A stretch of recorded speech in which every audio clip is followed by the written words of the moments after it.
declarar antes da palavra. Quão poderoso é o nosso Deus, quão digno de louvor.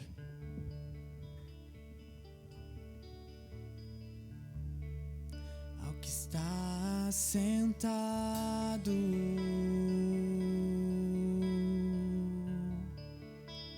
no trono e ao Cordeiro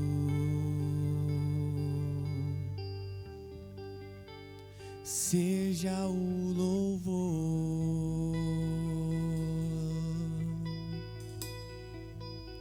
seja a honra, seja a glória, seja o domínio pelos séculos dos séculos. Erga tua voz e declare: poderoso, poderoso Deus,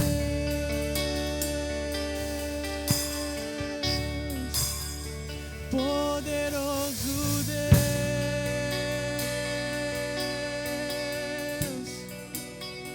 poderoso Deus. Minha alma anseia por ti.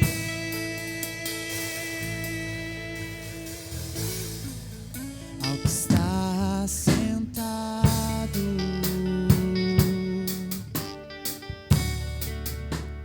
no trono e ao Cordeiro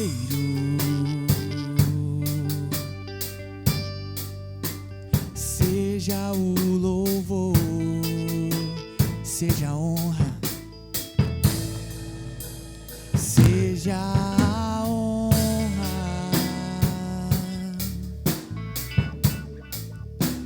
seja a glória,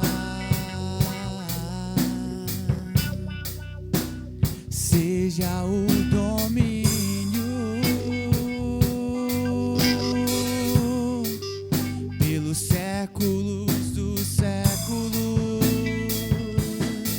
Oh,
Vamos orar. Assim, Deus, nós queremos te louvar e te adorar. Queremos nos prostrar diante de ti, Senhor, reconhecendo todo o teu poder, toda a tua glória, Senhor, tudo aquilo que tu és sobre nós, ao redor de nós. Esse Deus maravilhoso, esse Deus criador dos céus e da terra, esse Deus perfeito, esse Deus santo, esse Deus que merece toda a honra e toda a glória. Assim também nós chegamos para reconhecer que somos pecadores, Senhor, que falhamos em palavras, em atitudes, em pensamentos, fazendo, dizendo, Senhor, e pensando aquilo que muitas vezes não te agrada, aquilo que não é um bom testemunho para as pessoas que estão à nossa volta. Por isso nós queremos, além de reconhecer que somos assim, queremos pedir perdão, Senhor. E queremos crer que o Senhor perdoa quando o nosso coração se apresenta sincero na tua presença. Por isso, através de Cristo Jesus, nos torna dignos, Senhor, de ti, torna digno da tua presença na nossa vida, dignos da tua palavra na nossa vida. Fala conosco, Senhor, pela tua palavra. E dá com que esta palavra transforme a nossa vida diante de ti e também inseridos neste mundo onde o Senhor nos coloca para sermos sal e para sermos luz. Em nome de Jesus. Amém. Podemos sentar. Nós queremos saudar aqueles que nos acompanham neste momento de culto.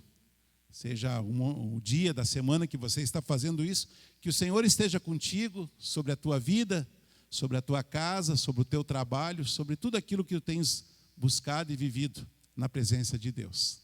Assim como também saúdo a cada um de nós que aqui está, que pode estar aqui, buscando e louvando a esse Deus amado e querido na nossa vida. Nós estamos, desde domingo passado, numa série de pregações, uma nova série, onde estamos abordando as cartas em Apocalipse. Domingo passado, então, tivemos a primeira oportunidade. Quem não o fez pode acompanhar essa pregação que está gravada, que está colocada, então, à disposição. E queremos hoje dar continuidade a partir do livro de Apocalipse, o capítulo 2, os versículos 8 a 11. Apocalipse 2, 8 a 11. E nós vamos meditar, refletir sobre esta carta à igreja em Esmirna. E a palavra diz assim: ao anjo da igreja em Esmirna, escreva: estas são as palavras daquele que é o primeiro e o último, que morreu e tornou a viver. Conheço as suas aflições e a sua pobreza, mas você é rico. Conheço a blasfêmia dos que se dizem judeus, mas não são, sendo antes sinagoga de Satanás. E aqui eu abro um parênteses para logo colocar a explicação: sinagoga de acusadores aos cristãos. Esse é o significado, então, desse termo usado no versículo 9. Versículo 10. Não tenha medo do que você está prestes a sofrer. Saibam que o diabo lançará alguns de vocês na prisão para prová-los. E vocês sofrerão perseguição durante 10 dias. Seja fiel até a morte, e eu lhe darei a coroa da vida. E a palavra, como na outra vez, termina assim: aquele que tem ouvidos, ouça o que o Espírito, com letra maiúscula, porque é o Espírito Santo, diz às igrejas. O vencedor, de modo algum, sofrerá a segunda morte. Até aqui a palavra do Senhor. Logo de saída, nós percebemos, por isso eu coloco ali uma imagem, que estamos diante de uma carta que traz desafio e alento.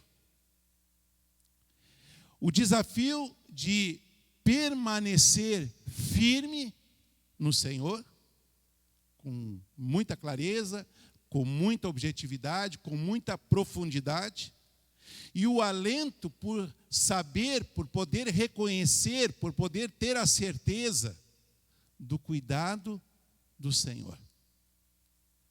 Então, ao ler esta carta, a carta à igreja em Esmirna, se nós tivermos como pano de fundo esse resumo, que esta é uma carta que traz um desafio e também traz um alento. Qual é o desafio? Permanecer firme no Senhor. Qual é o alento?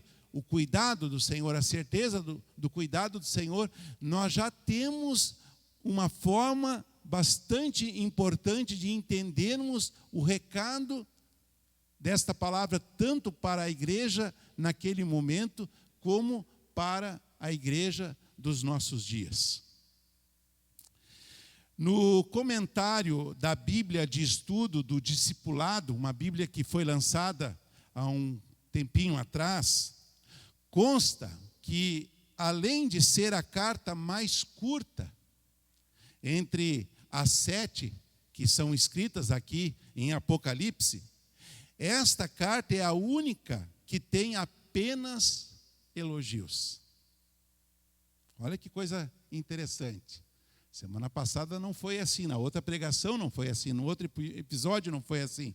Na carta de Efésio, na igreja de Éfeso, onde nós vimos que não só tinha elogios, mas tinha algumas críticas, e críticas pertinentes, e acima das críticas também alguns alertas. A carta direcionada à igreja em Esmirna tem esse diferencial, ela traz elogios.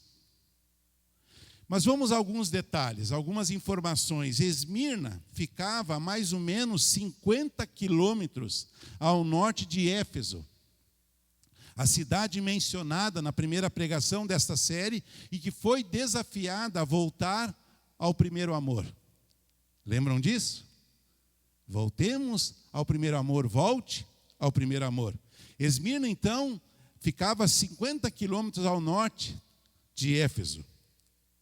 Sua riqueza e prosperidade fizeram com que disputasse com Éfeso a honra de ser a principal cidade da Ásia. Então, uma informação interessante, importante para a gente conhecer o contexto, então, daquele lugar, para onde a carta estava direcionada, para onde apontava, então, desafio para a vida daqueles cristãos. Esmirna tinha ajudado Roma, muito antes de Roma se tornar uma potência mundial. E ao erigir um templo a deusa Roma no ano de 195 a.C., Esmirna caracterizou-se como um lugar de adoração ao imperador. E isso não era uma coisa tranquila, né? Era uma coisa imposta, era uma lei que vigorava, algo imposto pelas autoridades e aos habitantes que tinha que ser praticado. Só por aí nós entendemos que não foi o solo fácil para a transmissão do evangelho que apontava para a adoração exclusiva a Deus. Mas que Deus era este? O Deus Criador dos céus e da terra. O Deus que nós buscamos. O Deus que nós adoramos. O Deus que nós louvamos e que aqueles cristãos convertidos estavam buscando, estavam sendo desafiados a buscar e adorar. A carta que nós estamos lendo agora, a carta à igreja em Esmirna, deixa transparecer que Esmirna contava com uma colônia substancial de judeus agressivamente hostis aos cristãos fiéis à causa de Cristo Jesus. Então havia uma disputa, uma briga ferrenha, uma divisão de conceitos, de pensamento, de busca de valores no meio de toda aquela história, de toda aquela caminhada. Ainda uma última informação é que a igreja desta cidade possivelmente tenha sido fundada pelo apóstolo Paulo em sua terceira viagem missionária. Se nós olharmos lá em Atos dos Apóstolos, o quinto livro do Novo Testamento, nós vamos ver que Paulo fez 4 viagens missionárias. E nessa terceira, então, há informações que ele tenha fundado, né, esta igreja, né, a partir da proclamação do Evangelho, a partir da proclamação da Palavra de Deus. Um acontecimento que se deu pelos anos 53 a 56 depois de Cristo. Esmirna vivia num contexto de perseguição, sofrida então pelos judeus contrários ao cristianismo, e uma população que prestava adoração ao imperador e que resistia à adoração de outro Deus que não fosse o imperador. Então, a gente vai com isso, né, como que abrindo a cortina, abrindo a janela, e a gente vai entendendo, então é por isso que a gente vê o conteúdo desta carta, os termos sendo colocados ali, é por essa razão, então, e daí a gente vai podendo perceber que esta carta é tão querida, é tão importante como foi a anterior, e tão querida e tão importante como serão as próximas que virão nesta série, então, das cartas às igrejas em Apocalipse. No começo da carta, já no versículo 8, nós temos ali uma expressão, ao anjo da igreja. Indo atrás dessa expressão, coloco para vocês que nós não temos muitas explicações. Não existe muito comentário sobre isso. Então, somente trago aqui algo que me chamou a atenção da tradução da Bíblia Viva, que tão somente traduziu essa expressão ao anjo da igreja como ao líder da igreja, ao representante da igreja, aquele que estava como o alicerce, o fundamento da igreja. E diz ali então algumas questões importantes. Primeiro, estas coisas, diz o primeiro e o último. Você pode ver que ali já na transcrição do texto aparece essa expressão. Primeiro e último, a quem se refere? Vamos à resposta. A Jesus, como aquele que esteve morto e está vivo, que reina soberanamente. Então, este é o primeiro e o último. Ou no alfabeto grego, o alfa e o ômega. Ou seja, o princípio e o fim.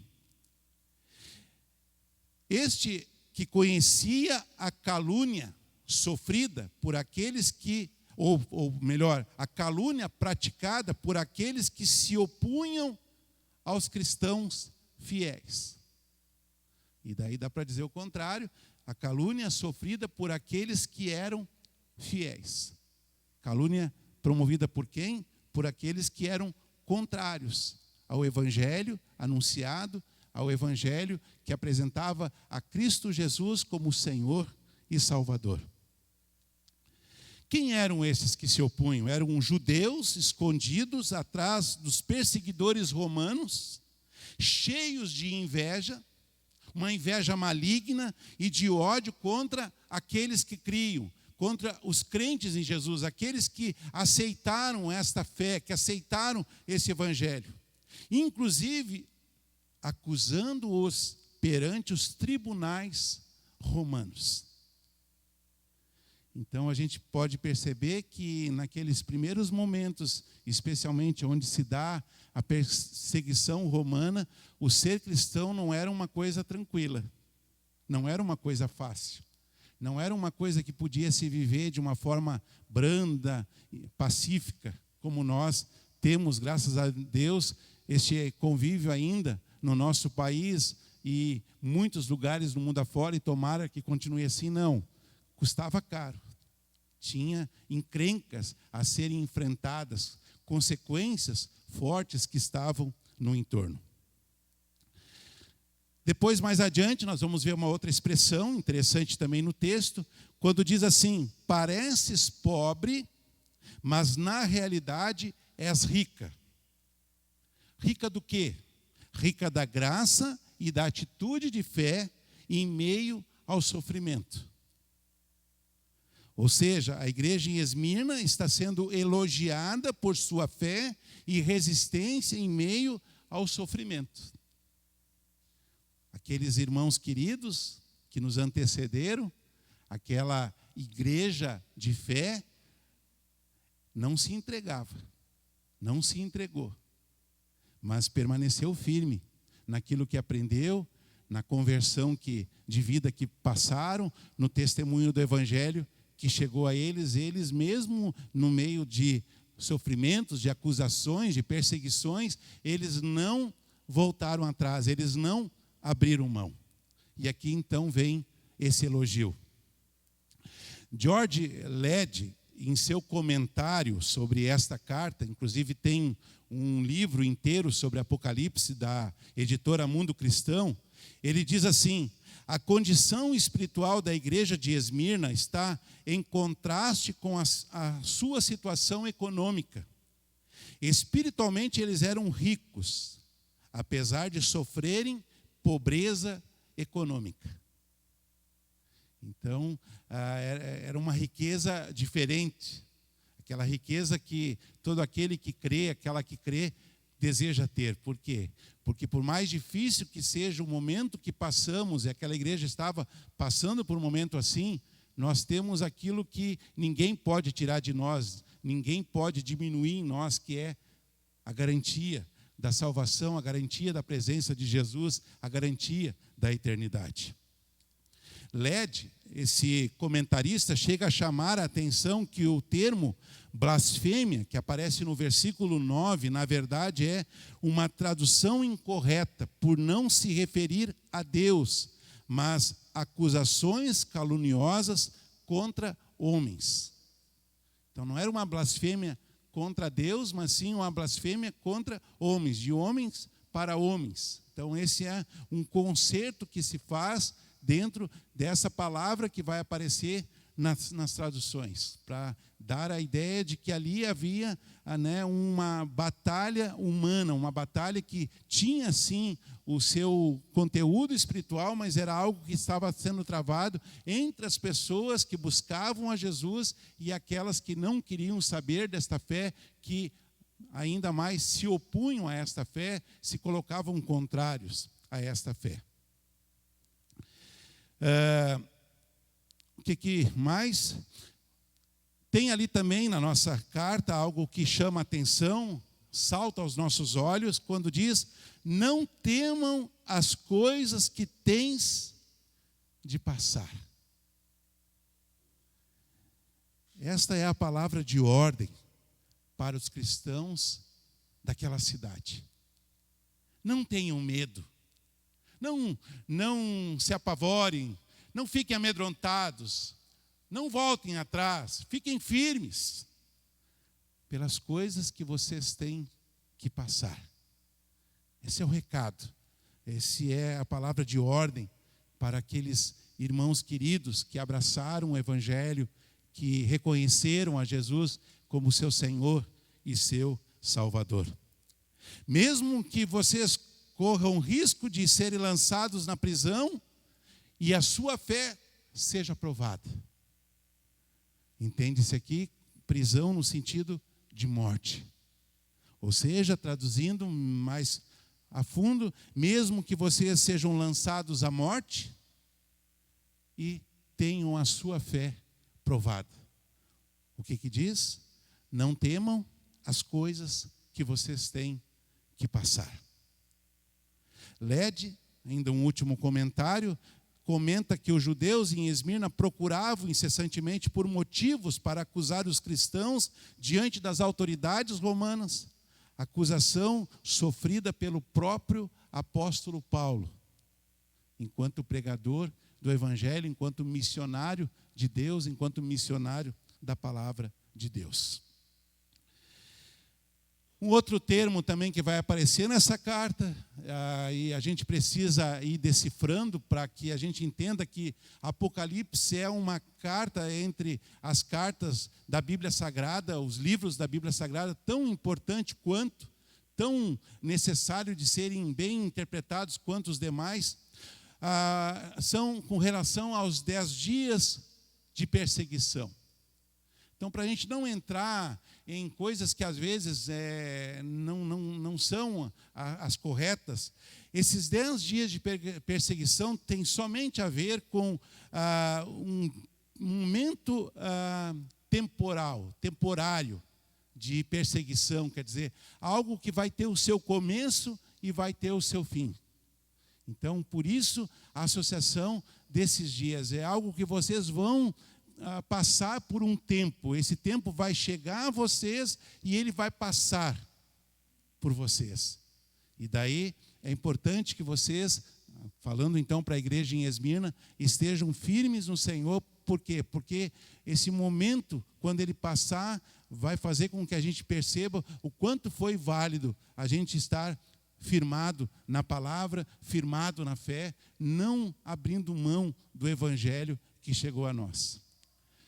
Eu até aproveitando, claro que quem está nos ouvindo, está nos acompanhando de outro lugar, não vai saber disso, mas eu até faço um comparativo com esses ventos que nós temos tido desde ontem aqui na nossa cidade, na nossa região. Inclusive com uma força ainda maior, parece-me, que durante a noite. O que a gente percebe com isso? Que assim como eles vêm, vai chegar um momento, não sei quando, talvez daqui um pouquinho mais, quem sabe daqui umas horas a mais, daqui uns dias mais, não sei, mas vai chegar um momento que esses ventos vão cessar. E a gente vai olhar, talvez pela janela, e nem vai mais se lembrar. Talvez quando se lembrar vai dizer, puxa, mas estava ventando tanto, cadê aquele vento? E ele foi embora. Então, nesse aspecto que se coloca esta lembrança, esse alerta, olha, esses dias eles virão a vocês e eles passarão por vocês. Havia um entendimento de que a prisão e a morte eram algo muito presente àqueles que se identificavam com Cristo Jesus. Aqueles que trabalhavam contra, até aqui usa-se a palavra, o termo, a favor da obra do diabo, do mal. Então, procurava produzir. E isso era algo, então, presente na vida desses amados do Senhor. Sejam fiéis, permaneçam fiéis, ainda que isso custe a própria vida. Sejam fiéis, permaneçam fiéis, ainda que isso custe a própria vida. Atitude desafiada pelo próprio Jesus aos seus seguidores, quando nós lemos lá em Marcos 8, 34 a 38, quando ele diz, se alguém quer me seguir, se alguém quer ser meu discípulo, se alguém quer ser de fato um seguidor meu, uma seguidora minha, tome a sua cruz, negue-se a si mesmo e venha atrás de mim. Aqui, nesta carta está dizendo, olha, mesmo que você passe por situações contrárias, permaneça fiel, seja fiel, até o fim, até as últimas consequências. Semelhantemente, a carta escrita à igreja em Éfeso, essa carta então conclui, quem tem ouvidos, ouça o que o Espírito Santo diz às igrejas. O vencedor, de modo nenhum, sofrerá dano da segunda morte. O que isso quer dizer no versículo 11? Mesmo que sofram a primeira morte, e aqui no culto nós temos pessoas lembrando disso, a igreja hoje está lembrando disso, em favor dessas famílias, estes que têm a Jesus como seu Senhor e Salvador, não sofrerão a segunda morte, isto é, os fiéis não serão lançados no lago de fogo na segunda vinda de Cristo Jesus. Palavra que nós temos como promessa no capítulo 20 de Apocalipse, o versículo 14. Então, a gente vai vendo, né, que a carta vai se montando também na sua clareza, na sua explicação, né? Olha, vocês vão ter dificuldades, essas dificuldades poderão levar vocês à morte, vocês vão ser perseguidos, essa perseguição ela será dura contra aqueles que me amam, aqueles que me seguem, mas na medida da sua fidelidade, na medida da sua persistência, na medida da sua permanência, vocês não passarão pela consequência da segunda morte. Ou seja, está assegurado aquele e aquela que permanece no Senhor, a certeza de que mesmo que morramos fisicamente, nós seremos ressuscitados para a glória eterna, onde não mais haverá luto, não mais haverá tristeza, não mais haverá lágrima, porque lá não mais acontecerá a morte que acontece aqui por consequência do nosso pecado. Daí nós chegamos a uma pergunta muito importante. A pergunta que vai sendo importante em cada uma dessas cartas, mas especialmente agora nessa. O que esta carta nos ensina? O que a carta à igreja em Esmirna tem a nos dizer, tem a nos falar atualmente para nós cristãos, para nós igreja do Senhor Jesus? E quando falamos de igreja não é esse templo aqui de alvenaria, mas é a nossa vida colocada aos pés do Senhor, é a nossa vida que procura obedecer ao Senhor, a nossa vida que procura obedecer a palavra do Senhor. E aqui quero tirar alguns ensinamentos. Primeiro, que por mais complicado que seja o tempo que vivemos, e as posições que como cristãos precisamos tomar diante daquilo que a Bíblia aponta como pecado, como algo que desagrada a Deus, estamos distantes da perseguição exercida e sofrida pelos cristãos em Esmirna. Eu quero repetir isso. Por mais complicado que seja o tempo que vivemos, e realmente vivemos um tempo complicado, e as posições que como cristãos nós temos que tomar diante daquilo que a Bíblia aponta como pecado, como algo que desagrada a Deus, nós estamos distantes da perseguição exercida e sofrida pelos cristãos em Esmirna. E sabe qual é a conclusão disso? Nós precisamos louvar a Deus por isso. Não é porque a gente quer que os outros sofram e a gente fique fora. Não é nada disso. Mas é para trazer a nós a consciência de que nós não devemos reclamar tanto, murmurar tanto, se queixar tanto, já que sabemos que antes de nós tiveram crentes em Jesus, cristãos que assumiram a fé em Jesus, que passaram por muito mais situações complicadas que nós passamos e permaneceram firmes no Senhor, permaneceram leais à palavra do Senhor, não voltaram atrás, não desistiram, e por causa do testemunho deles, a palavra do Senhor continuou chegando a outros lugares, continuou chegando a nós e continua fazendo diferença em nós, na nossa vida, e quem sabe, lá na presença do Pai, tanto nós vamos precisar agradecer a Jesus, que foi o Redentor da nossa vida, como nós vamos também precisar agradecer a muitos cristãos, quem sabe os cristãos em Esmirna, reconhecendo que por causa do testemunho fiel deles, a palavra de Deus nunca parou, a palavra de Deus nunca deixou de ser testemunhada, chegando a tantos e tantos lugares e a tantas e tantas pessoas, inclusive a mim e a você. Este é o primeiro ensinamento, um grande ensinamento.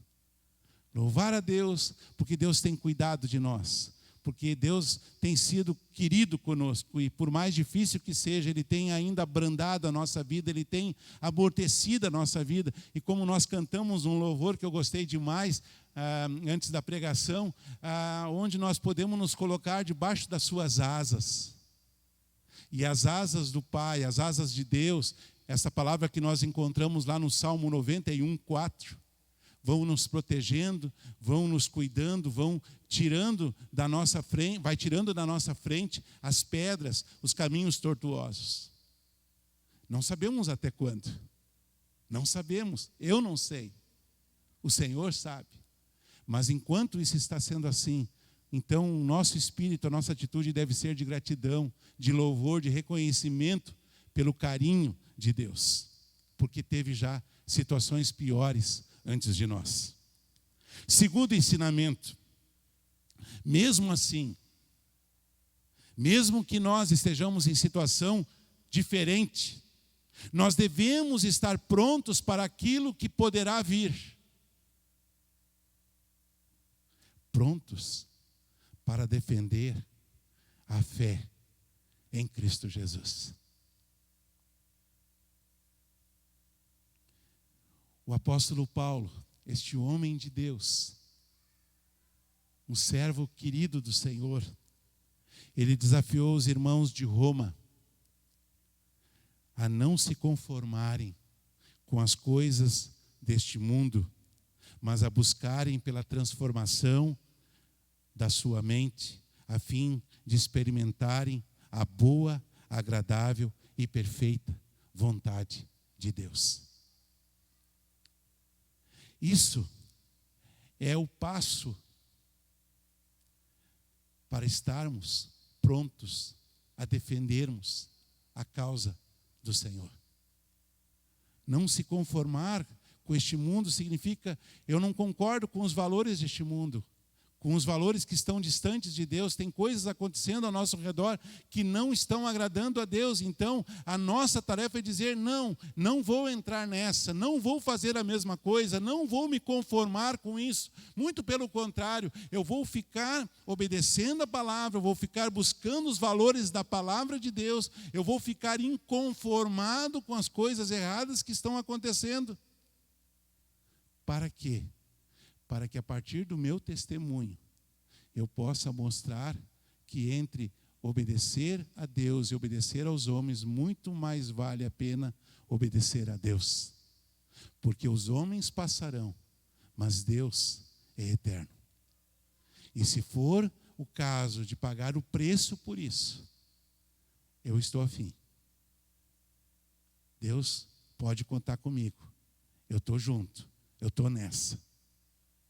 Porque aquele que me dá o privilégio de chamá-lo Senhor e Salvador, ele não só enfrentou, mas ele ultrapassou essas perseguições, essa dureza, e foi fiel até a morte de cruz, o nosso Senhor Jesus. João, por sua vez, desafiou os cristãos a não amarem o mundo nem o que nele há. Se alguém amar o mundo, o amor do Pai, com letra maiúscula, o amor de Deus não está nele. Pois tudo o que há no mundo, a cobiça da carne, a cobiça dos olhos e a ostentação dos bens, ou seja, o valor maior dos bens, não provém do Pai, mas do mundo. E João diz, o mundo e a sua cobiça passam, mas aquele e aquela que faz a vontade de Deus permanece para sempre. Onde nós encontramos essa palavra? 1 João, capítulo 2, versículos 15 a 17. Estar pronto para enfrentar as adversidades, as contrariedades. É não se conformar com este mundo. E mais, é não amar os valores deste mundo, mas a amar os valores de Deus. Por quê? Porque os valores deste mundo passarão, mas os valores de Deus serão eternos. Há muitas pessoas, tanto no passado como no presente, que se perdem. Por quê?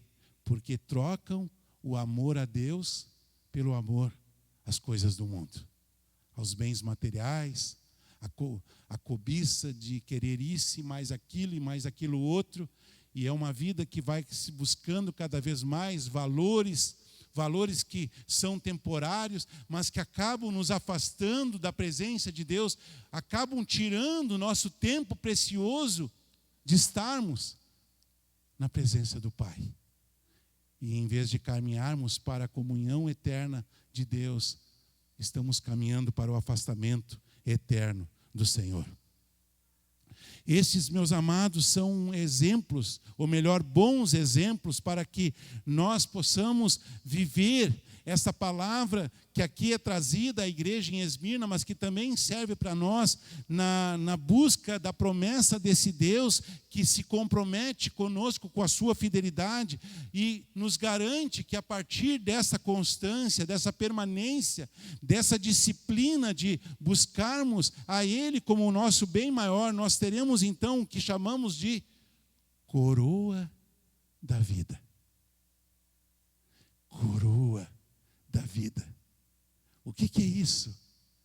É aquele valor que é colocado sobre nós.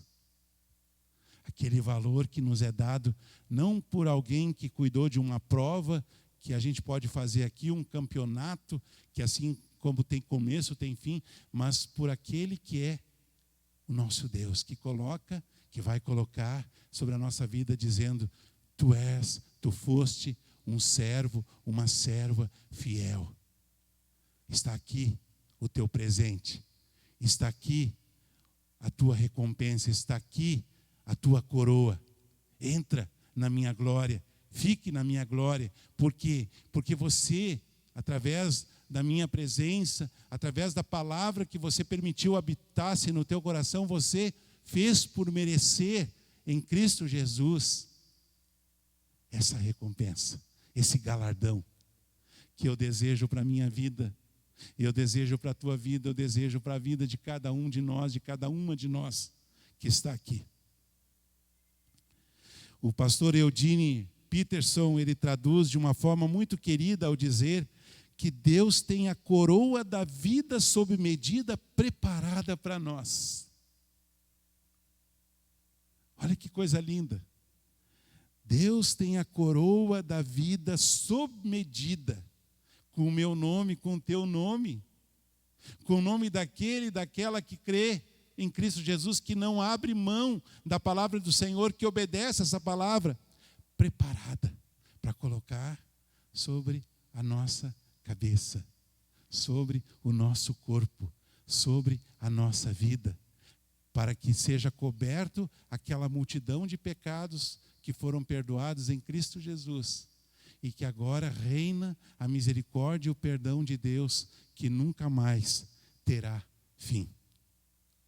Por isso, a palavra escrita à igreja em Esmirna vale para mim e vale para ti.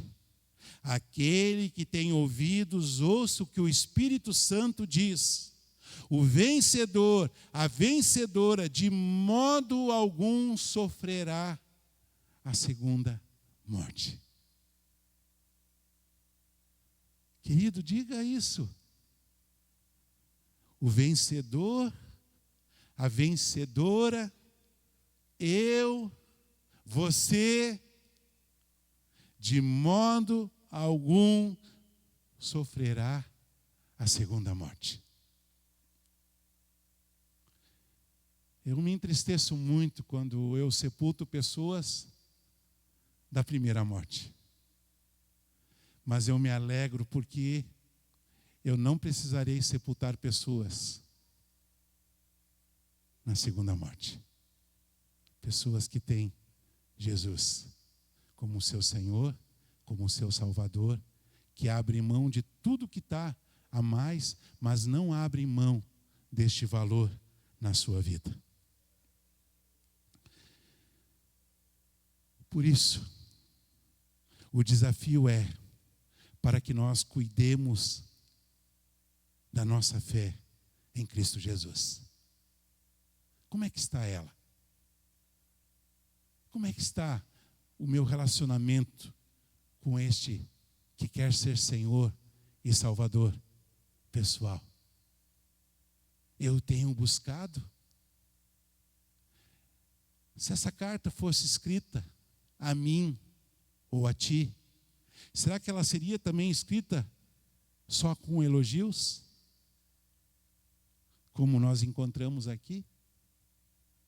Ou será que Deus não poderia escrever para mim e para ti aquilo que Ele está escrevendo aqui para os irmãos em Esmirna? Meus queridos, essa palavra nos quer desafiar a olhar para frente, a não desistir, a não voltar atrás, a não ficar olhando as circunstâncias que estão ao nosso redor, a não ficar mirando em pessoas que são falhas, que são limitadas, que são mortais, mas a olhar para Jesus, somente para Jesus. E como disse a carta à igreja em Éfeso, a viver este primeiro amor.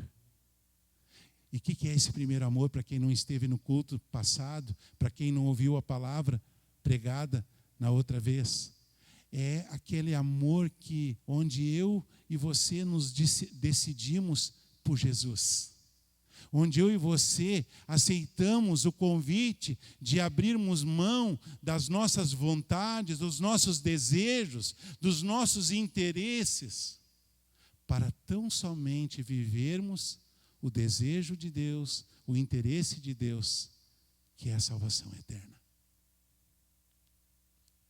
E é ficar firme. Eu vejo muitas pessoas preocupadas, e tem razão, eu quero respeitar isso, com a igreja pós-pandemia. Como é que será isso e tal? Tem indagações. E uma coisa muito bonita que tem acontecido comigo, e eu quero crer que é de Deus na minha mente, no meu coração, que o que vai acontecer com a igreja pós-pandemia é uma grande realidade. Nós vamos ter aqueles que têm levado Deus no oba-oba, e nós vamos ter aqueles que têm levado Deus a sério. Os que têm levado Deus no oba-oba, quem sabe eles vão ser iguais ou talvez mais explícitos que eram antes da pandemia.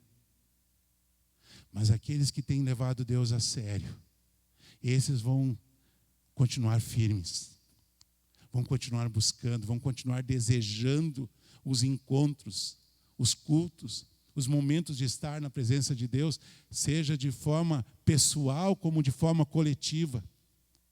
Porque isso é uma coisa que está clara na sua vida. E não tem pandemia nenhuma que tire isso do nosso pensamento e do nosso coração. Por isso, com toda sinceridade, eu quero desejar do fundo do coração que, se essa carta seja escrita a mim, que Deus encontre sim elogios a partir daquilo que eu tenho vivido e buscado na sua presença. Mas também não quero ficar no egoísmo. E eu quero desejar que, se essa carta for escrita a ti, também você que nos assiste, que nesta carta tenha elogios de Deus para ti, para você, para nós, na medida em que nós estamos buscando a Ele como nosso Senhor e nosso Salvador. Que assim seja. Amém. Vamos orar? Deus amado, muito obrigado por Tua palavra. Mais uma vez, Senhor, esta palavra que não só fala das coisas do passado, mas esta palavra que fala das coisas do passado, apresentando como coisas do presente e tomara do futuro. Senhor, nós te agradecemos por esses irmãos queridos em Esmirna, que mesmo diante de tantas perseguições, inclusive da morte, Senhor, eles não abriram mão da fé que tinham em Ti, do amor que tinham pelo Senhor e por Sua palavra. e que por causa do seu testemunho, muitos outros chegaram à fé. E por causa do seu testemunho, a palavra de Deus não parou neles, mas foi adiante através deles. Tomara, Senhor, seja assim entre nós. Nós que, diante do exemplo desses irmãos, temos muito menos perseguição, é verdade. Ou perseguições diferentes, também é verdade. E que somos chamados a permanecermos firmes no Senhor, com a certeza de que através da nossa fidelidade, nós ganharemos aquilo que o Senhor nos quer dar, a coroa da vida. Aquela frase linda que eu quero ouvir, que eu quero desejar, que cada um que está escutando também ouça. Entre, meu filho amado, minha filha amada, para o lugar que está preparado. Nesse lugar não haverá nem lágrima, nem luto, nem sofrimento, não haverá mais morte, porque será o lugar da vida eterna, esta vida conquistada por Cristo Jesus. Que assim seja, Senhor. Amém.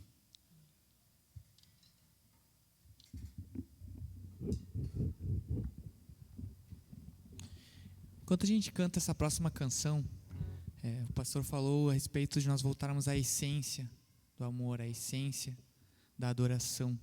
E é isso que nós vamos cantar. Eu quero te convidar a meditar através da letra dessa canção sobre a tua vida. E utilizar dessa letra também, quem sabe, uma oração que você faça diretamente para Deus. Amém?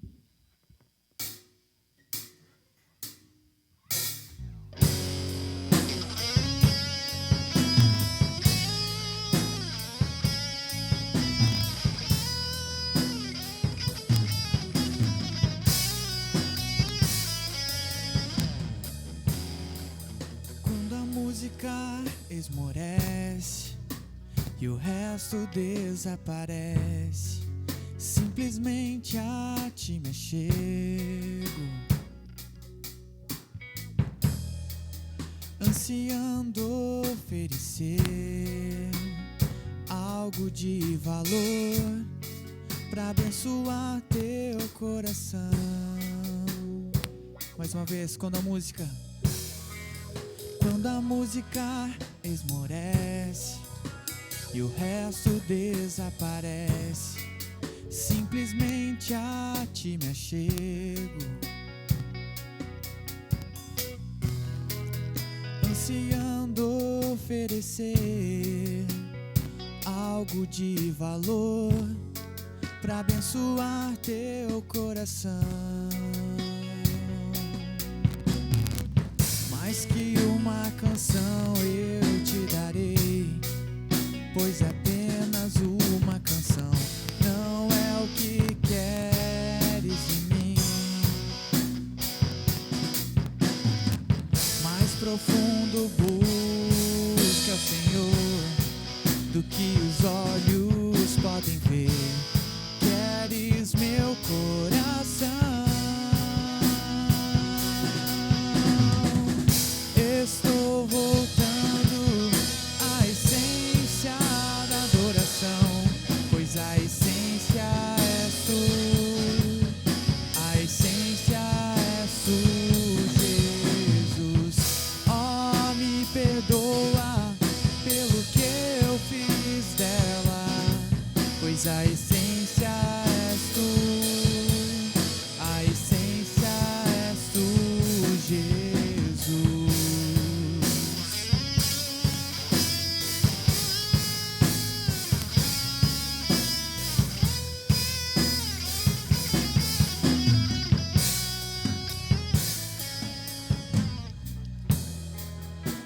De imensurável valor, ninguém pode expressar o quanto és digno.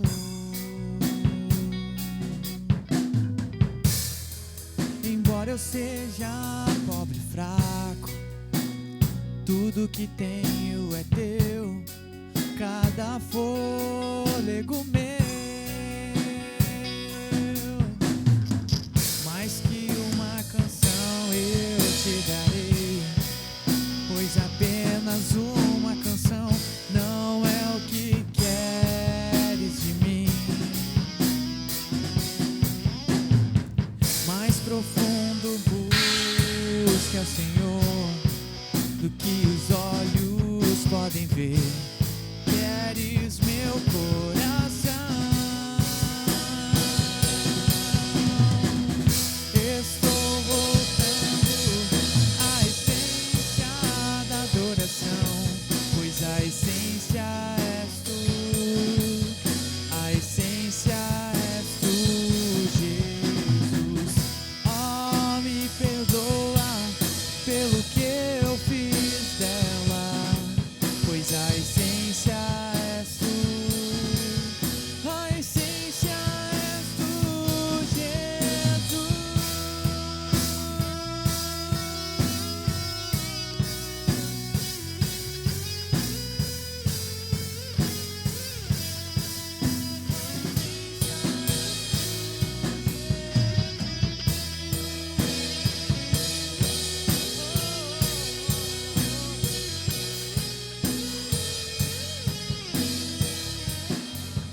A essência és tu, Jesus.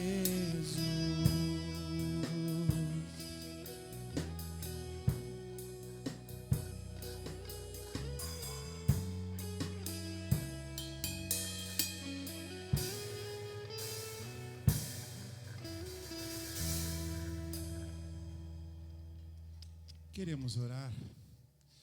Deus amado, assim nós também trazemos a tua presença, motivos, Senhor, que nos incomodam, nos perturbam.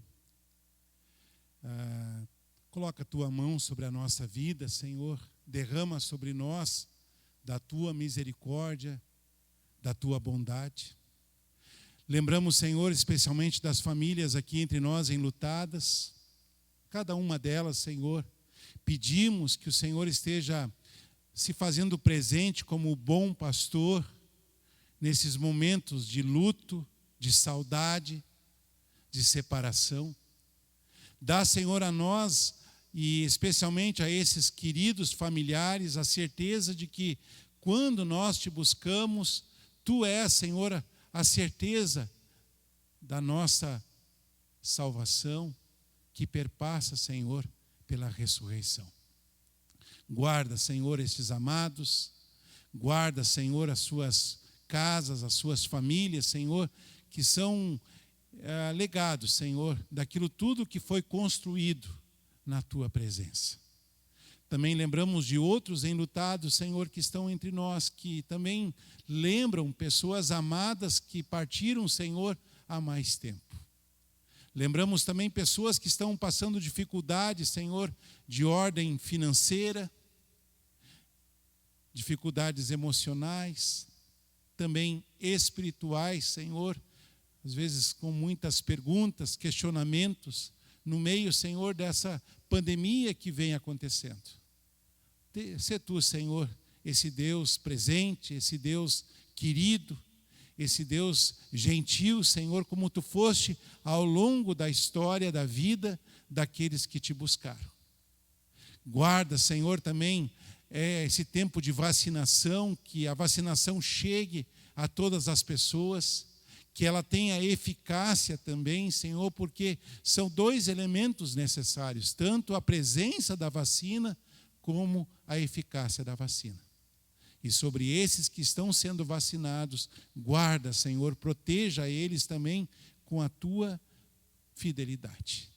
Assim nós oramos e nós nos colocamos em nome de Jesus. Amém.